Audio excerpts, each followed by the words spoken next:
Hello guys, welcome to my channel mathematical Guruji. तो आज इस लॉन्ग वीडियो में हम लोग डिस्कस करने वाले हैं 12 नंबर चैप्टर से। फिर से हम लोग वहाँ से रिज्यूम करने वाले हैं। ऑलरेडी 12 नंबर चैप्टर जो कि क्लास 10 का एनसीईआरटी बुक का 12 नंबर चैप्टर था, उसके 12.1 एक्सरसाइज का जो कि सरफेस एरिया के ऊपर बेस्ड है, ऑलरेडी हम लोग डिस्कस कर चुके 5 सम्स। प्रीवियस वीडियो में सारे सम्स है, जाइए देखिए। और आज हम लोग डिस्कस करने वाले हैं इस वीडियो में 6 नंबर सम। तो चलिए शुरू करते हैं। और एक इम्पॉर्टेंट चीज़ मैं आप लोगों को बोलना चाहूँगी कि इसके जो सारे फॉर्मूलाज है जो हम लोग के रिक्वायर होगा ये करने के लिए, सारे जो फॉर्मूलाज है वो सारे फॉर्मूलाज हम लोगों के वीडियोज़ में इलाबोरेटली एकदम कंसल्ट किया हुआ है। तो जाइए देखिए। और उसके बाद आज हम लोग 6 नंबर सम इसमें करेंगे, 6 नंबर सम। तो चलिए शुरू करते हैं। जैसे कि मैं बोली थी, ये एक्सरसाइज 12.1 का 6 नंबर सम है। तो चलिए शुरू करते हैं।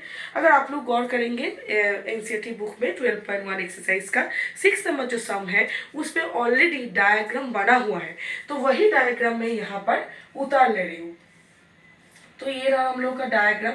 यहाँ पर कैप्सूल जैसा एक डायग्राम दिया हुआ है। कैप्सूल मतलब हमेशा ये चीज आप लोगों को समझ लेना पड़ेगा, कैप्सूल यानी कि 2 हेमिस्फीयर एंड में है और मिडिल में जो है वो एक सिलेंडर है। बिल्कुल आप लोगों को दिख रहा है कि ये दोनों जो हेमिस्फीयर है, ये दोनों है हम लोग का हेमिस्फीयर, और बीच में जो है वो है हम लोग का सिलेंडर। और जो हेमिस्फीयर का हम लोगों का रेडियस है, यहाँ पर बिल्कुल सिलेंडर का भी वही रेडियस है। तो चलिए शुरू करते हैं, पढ़ते हैं सम को क्या बोला जा रहा है।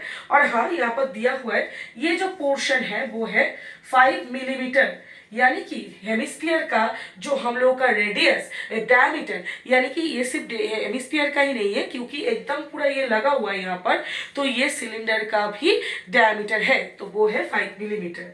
और यहाँ पर पूरा जो कैप्सूल है उसका एक पूरा दिया हुआ है 14 मिलीमीटर। बाद में मैं आती हूँ कैसे यहाँ से हम लोग जो हम लोग के सिलेंडरिक शेप है उसका कैसे हम लोग यहाँ से लेंथ निकालेंगे, वो सारा चीजें मैं यहाँ पर बोलूंगी। पहले सम को पढ़ते हैं।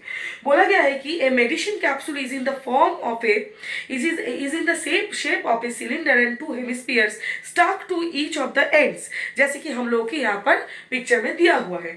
और the length of the entire capsule is 14 millimeter and diameter of the capsule is 5 millimeter। सब कुछ यहाँ पर दिया हुआ है। Find the surface area। तो ये चीज पहले आप लोगों को समझ लेना पड़ेगा। सरफेस एरिया मतलब हम लोग यहाँ पर क्या ढूंढेंगे, यहाँ पर ढूंढेंगे हम लोग ये जो सिलेंडर है उसका कर्व सरफेस एरिया, क्योंकि दोनों एंड उसका बंद है, और जो हम लोग के हेमिस्फीयर लगे हुए हैं उनका कर्व सरफेस एरिया ढूंढना पड़ेगा। तो ये 3 चीज अगर हम लोग जोड़ ले तो इसका हम लोग को सरफेस एरिया मिल जाएगा कैप्सूल का। तो चलिए देखते हैं। हम लोग डायरेक्ट यहाँ से शुरू करते हैं। पहला जो चीज मैं करूंगी वो है कि सिलेंडर जो है उसका हम लोग का हाइट या लेंथ कितना है वो देखना पड़ेगा, क्योंकि यहाँ पर हम लोग का ये अगर डायमीटर है तो यहाँ से मैं अगर लेंथ लूँ तो वो हो जाएगा हम लोग का रेडियस। इधर एक रेडियस और इधर एक रेडियस, अल्टीमेटली दोनों रेडियस को मिला के 5/2 और 5/2 से हम लोग को अल्टीमेटली 5 ही मिलेगा। ये पूरा 14 से हम लोग को 5 को माइनस करना है, यहाँ से 2.5, यहाँ से 2.5, टोटल में 5 हम लोगों का सब्ट्रैक्ट होगा, तब जाके हमको ये सिलेंडर जो है उसका क्या मिलेगा, लेंथ मिलेगा या तो हाइट, कुछ भी हम लोग बोल सकते हैं। तो चलिए देखते हैं। मैं यहाँ पर डायरेक्ट लिख रही हूँ the length of the cylinder is 14 minus 2 into 5/2। 5/2 हम लोगों का रेडियस है, ये तो बिल्कुल पता लग रहा है कि हेमिस्फीयर का रेडियस है। रेडियस दोनों तरफ ही है 5/2 करके, तो 2 इंटू लिया, दोनों तरफ से हम लोग उसको सब्ट्रैक्ट करना है, तब जाके हमको यहाँ पर सिलेंडर मिलेगा। तो ये रहा हम लोग का जो सिलेंडर का सिर्फ और सिर्फ लेंथ, वो है हम लोगों का 9 मिलीमीटर। अब हम लोग सिंपली इसका सरफेस एरिया निकालेंगे। Therefore the surface area of the capsule is, सबसे पहला बात मैं आप लोगों को ऑलरेडी बोल चुकी हूँ, क्या करना है हम लोगों को, पहला जो यहाँ पर सिलेंडर है उसका कर्व सरफेस एरिया लेना है। तो हम लोग को फॉर्मूला पता है, फॉर्मूला मैं फिर से बोल रही हूँ, शॉर्ट वीडियो में डाला हुआ है। फॉर्मूला में अगर कुछ भी दिक्कत हो वापस जाके समझ सकते हैं। तो फॉर्मूला जो है हम लोग के कर्व सरफेस एरिया का सिलेंडर का वो है 2 पाई R यानी कि यहाँ पर 5/2, H यानी कि उसका जो लेंथ या हाइट है वो।